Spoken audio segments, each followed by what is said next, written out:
Morning, because it is going to be a busy day as the Vidalia Onion Festival now in full swing. Thanks for joining us on the News at Daybreak. I'm Kyle Jordan. And I'm Madeline Hunt. Onions, onions everywhere. I like Yum, the onion mascot. And if Yum, if you're watching this morning, you better save me a dance at the street dance. That's going to be last night. Oh, it was last night. You missed it. Maybe he'll save you a ride on one of the carnival rides. Well, there's going to be more dancing. There's concerts every night. There you go. So we can like square dance together or something. He can get you down on the front row. We got Mackenzie Baker, who is live in Vidalia this morning. Oh my gosh. You found Yum! Yay, Mackenzie! I'm so excited right now. Yes, I got as close as I could to Yum just for you, Maddie. Here we go. He's right here. Of course, the big old mascot for the big festival here in Vidalia. We're at the Vidalia Onion Museum, and we're going to show you a little bit of it now that we get a close look. We've got, of course, the sweet onion showcasing what this city is known for.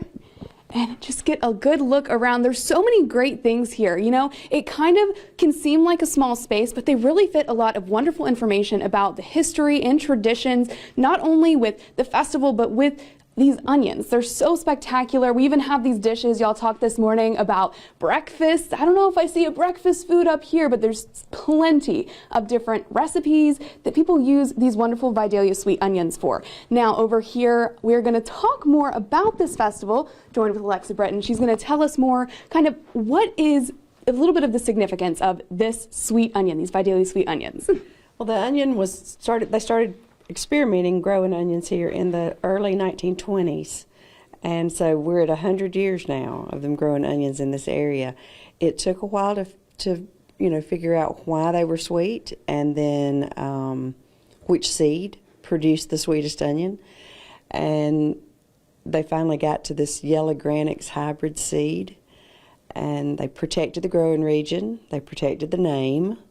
And so now we have Vidalia onions that are only grown in this region of Georgia. It's a 20-county area.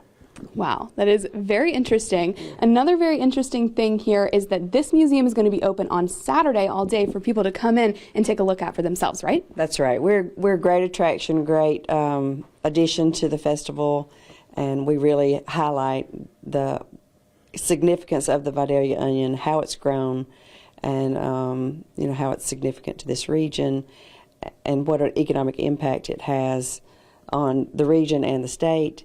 And so we always try to stay open on Saturday during the festival, and it's a great place to stop just to cool off, public restrooms, that kind of thing. That's right. And also, we were talking earlier, and you mentioned how a lot of people come in for this festival, close to thousands, 20,000 possibly, based on past year statistics. So are we expecting that kind of crowd this year? And if so, where are we seeing people come from? They're coming from all over. Of course, primarily Georgia.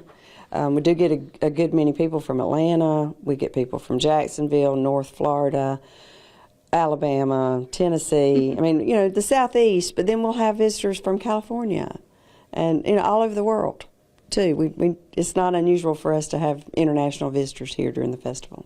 Yeah, and what do you think is that one thing that draws people in and makes them want to come to the Vidalia Onion Festival? I think they're just curious about the onion. Mm-hmm. If they're not real familiar with a sweet onion, then they're wondering why this onion is so famous.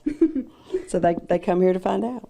Absolutely, and they definitely do. This is a wonderful event. It's a 4-day event. It started yesterday, and it's going to go all the way through Sunday. On our website, we have that full list of events for each day. Of course, we have concerts tonight and tomorrow. There's the carnival, and that is always fun. We'll have coverage on WTOC, and of course, if you want to come and check out things like the Vidalia Museum here, you can definitely do that on Saturday, like we said. And of course, you can visit our website, watch us on air as we continue to cover the Vidalia Onion Festival. But for now, reporting live in Vidalia, Mackenzie Baker, WTOC News. All right.